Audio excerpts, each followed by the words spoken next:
Water is at the core of the sustainability challenge and a global priority. Did you know that 44% of all disaster events around the world are flood-related, and that over 700 million people are living today in areas where the maximum daily rainfall has shot up significantly? Now, these numbers were published in a report by the Intergovernmental Panel on Climate Change in 2022. Barely a year earlier, cities in Germany and Belgium experienced, you may recall, devastating floods caused by up to 200 millimeters of rainfall in just a few days, claiming at least 200 lives and raking an estimated $43 billion in damages. Since then, cities in the Middle East, Ghana, Brazil, and Spain have all experienced similar incidents. The cruel irony is that some of the cities most exposed to flood threats are also at risk of droughts, too much water or too little in the same location. So, how do we cope with this? Do we need bigger drains, wider canals, more storage tanks? Or is it time for a new kind of infrastructure? Hi, I'm Nirmal Krishnani, a sustainable design strategist, author and educator based in Singapore. In this video, I'll explain what the concept of a sponge city is, how it works in dealing with extreme weather challenges, and why it matters the world over. I'll show you examples of sponge cities that have been implemented with great success, and I'll share with you at the very end of this video why sponging your city or neighborhood could pay off nicely in years to come. This is more than just a question of water management, much more. This video is sponsored by the Wholesome Foundation for Sustainable Construction. More on them later. So, what is a sponge city? Now, it's a relatively novel concept inspired by nature, wherein cities are designed to handle water, much like a sponge handles moisture. Essentially, they absorb, store, and slowly release rainwater, mimicking natural water cycles. The goal is to reduce flooding during extreme events or to shore up water supply for dry spells. So how does this work exactly? Well, this is done with a toolkit of urban elements and features. First, there must be space for water retention and storage. If it exists naturally in the city, we shouldn't tamper with it. Wetlands, for example, are a perfect example of nature's sponges. But if there aren't enough natural sponges around, then we need to introduce blue-green infrastructure that can do the job. Blue assets like rain gardens, bioswales, and retention ponds that can seamlessly be integrated with green spaces like parks. Green roofs and facades are also useful because they hold water and slow down runoff. Second, naturalize the city's water conveyance system wherever possible. Convert concrete drains and canals into streams and rivers. Why? Well, because the naturalization of waterways slows down and detains water, and it increases ground absorption. Plus, these elements can double up as public spaces and biodiversity habitats, so we get more bang for our buck. Third, we need to add on more permeable surfaces, lots more. The impermeability of roads, pavements, and buildings is a big part of the problem we face. It causes water to flow sideways on the surfaces, and when there is too much of water, the system backlogs. That's how floods happen. Permeable surfaces, say perforated pavers, allow rainwater, on the other hand, to infiltrate the ground vertically. Lastly, we must ensure rainwater capture and provide grey water treatment systems. Having on-site water supply in your building can make all the difference in the event of a drought. It can also reduce the compounded burden of all buildings on the municipal water system. When we look into sponge cities, water management is very often the primary driver. You want a way to flatten the curve between the two extremes, flood and drought. After adopting a sponge infrastructure in 2012, the city of Copenhagen in Denmark, for instance, has seen its flood-related damages decrease by 50%. In Wuhan in China, green infrastructure has reduced flooding by over 20%. I'll tell you more about Copenhagen and the other cities in China a little later, but for now, let's talk cost, shall we? Is sponging expensive? Well, the answer very much depends on how you frame cost and return. The World Bank says that in the coming years, floods will cost cities globally an estimated $500 billion per year. And this number is expected to rise as climate change worsens.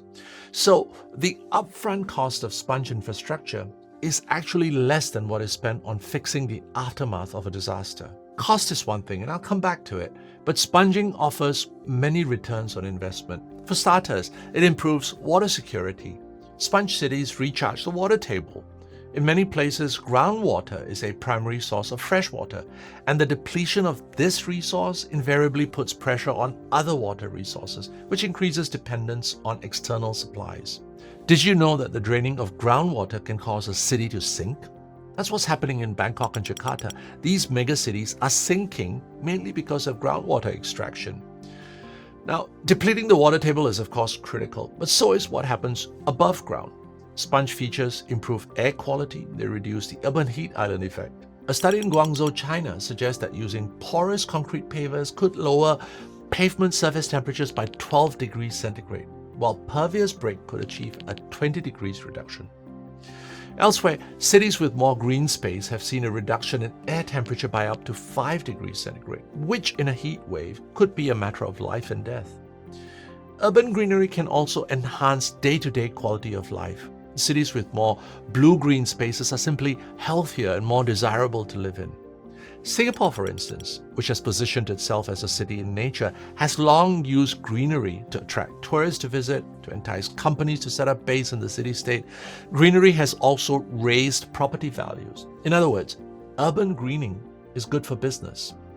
Other sponge elements, such as constructed wetlands and naturalized waterways, also support the formation of biological habitats. These ecological patches and corridors facilitate wildlife migration, nesting, and foraging. In short, sponge cities aren't just more resilient to extreme weather, they attract investment. They're more livable and lovable and more biodiverse. How can anyone say no to that? Well, China is one country that has said yes to sponge cities in a big way. I'll tell you more about China in a minute, and specifically about the work of the pioneering landscape designer who first gave the concept its name.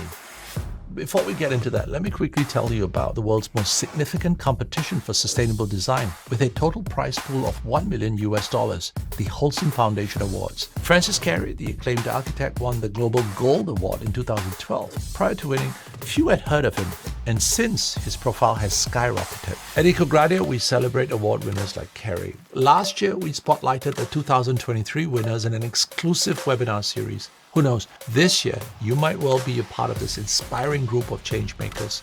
The portal for online submissions for the next cycle of the Wholesome Foundation Awards is now open, and it will stay open until February 2025, and it's free. Find out more in our show notes or at awards.wholesomefoundation.org. The Sponge City Initiative is a pillar of China's urban planning strategy and was introduced by the government in 2013. Now, this initiative aims to transform cities into water-absorbing environments by incorporating green infrastructure into their urban fabric, such as permeable pavements, wetlands, green roofs, and water retention parks. The goal is to reduce flooding, improve water quality, and enhance overall urban resilience to extreme weather events. As of now, over 30 cities in China have implemented Sponge City projects. The combined measures in these pilot projects have diminished flooding by over 20% so far and helped replenish groundwater. A prominent figure in the Sponge City movement in China is Yu Kongjiu, a well-known landscape architect who is a professor at Peking University and founder of Turenscape, a leading design firm known globally for its focus on sustainable urban landscapes. Yu is credited with coining the term Sponge City. His work over several decades has emphasized the integration of nature-based solutions into urban planning. Turenscape has shaped over 1,000 projects in more than 250 cities, many of them showcasing the merits of Sponge City. As a result of this work, plus his personal advocacy with high-level politicians, Yu has been instrumental in shaping public policy in China. A prime example of Yu Kongjian's work is Yanweizhou Park in Jinhua, Zhejiang Province. Before its redevelopment, the site was an industrial wasteland. The surrounding urban areas were prone to flooding due to poor water management. Opened in May 2014, the park offers elevated pedestrian bridges and many recreational spaces. Half of the park is designed to act as a floodplain, taking in water during extreme events. The other half remains dry and is connected to the neighboring areas via bridges. During the monsoon of 2015, Yanweizhou absorbed a surge of high river water, protecting the greater part of Jinhua from severe flooding. The park now attracts 40,000 visitors daily, an undeniable measure of its success as a public space. Further south, the perils of floods in Bangkok, Thailand, and Jakarta, Indonesia is compounded by a secondary issue. Both cities are sinking, and sinking fast, mainly due to the extraction of groundwater. Bangkok sinks by around 2 to 3 centimeters per year. Jakarta loses an average of 1 to 15 centimeters a year. In some areas, Jakarta is seeing up to 25 centimeters of subsidence annually.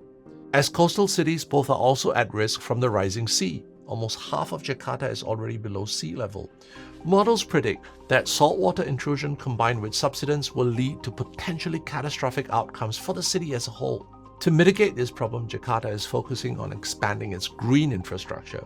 Since 2022, the city has created 54 new parks and aims to further boost green space from 10 to 30% by 2030. One of them is the Tibet Eco Park, a sponge park completed in 2022, which was designed to renaturalize a 700-meter stretch of an existing waterway and turn it into a meandering river. Even though the park itself covers only 7.3 hectares, it manages the runoff from a much larger 367-hectare catchment area.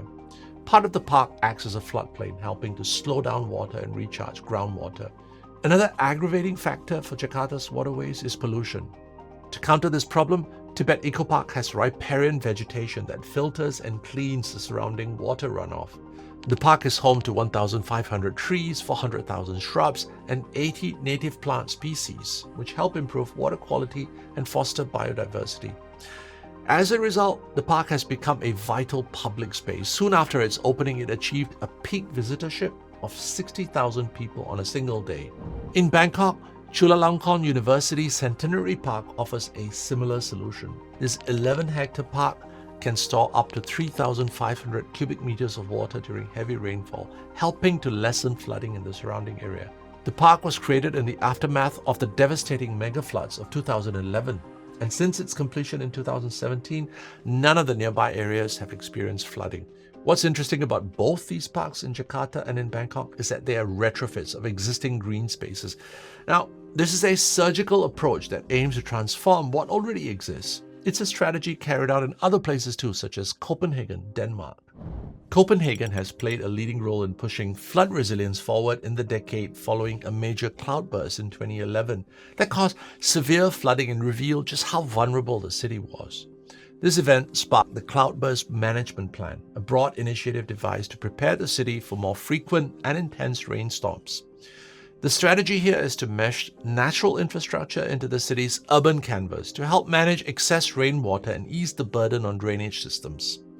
On a citywide scale, Copenhagen has backed the adoption of green roofs on buildings, permeable pavements on the streets, and rainwater gardens in public spaces to soak up the rain.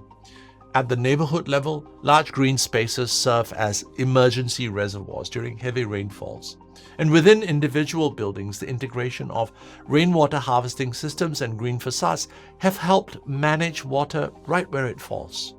These layered strategies work together to prevent flooding and improve overall water management. A standout example of this integrated approach is the Sankets Plus.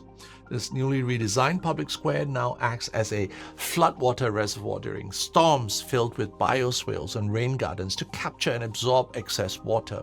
Close by, another area has been bolstered for flood mitigation by the integration of underground reservoirs and open channels. The landscape is now completely flood-proof, and the environmental benefits are impressive. Green space has increased by 121%. The plants also absorb close to 4,000 kilograms of CO2 each year and help to reduce the urban heat island effect by 21%. The transformation has led to a 320% increase in public activity, with more shops, cafes, and businesses opening up. The project highlights how climate adaptation strategies go hand in hand with urban livability.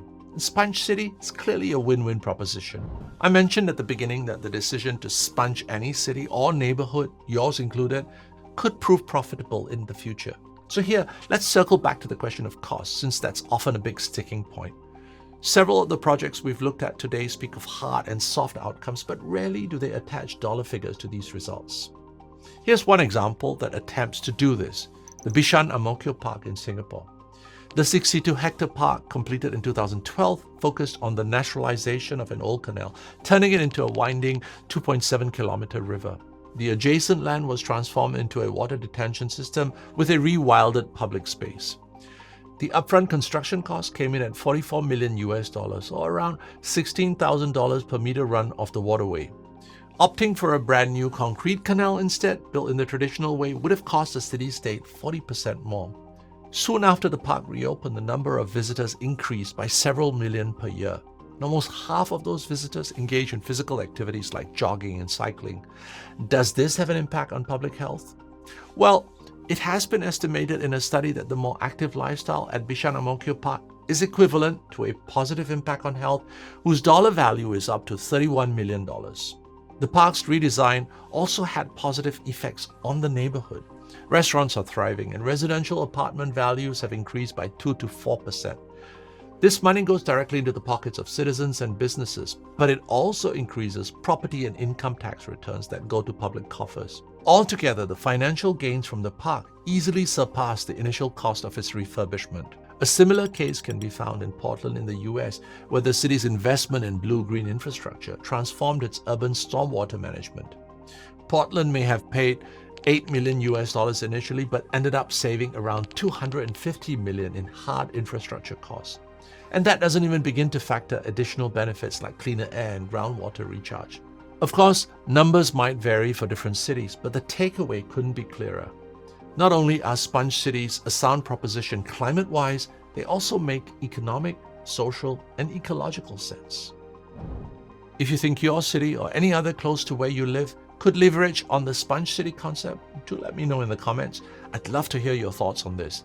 And speaking of water, if you'd like to hear more about Oceanics Busan, the world's first prototype of a resilient and sustainable floating community, check out this conversation with its designer, the Danish architect Bjarke Ingels. I'm Nirmal Krishnani. Until we meet next, thank you so much for watching.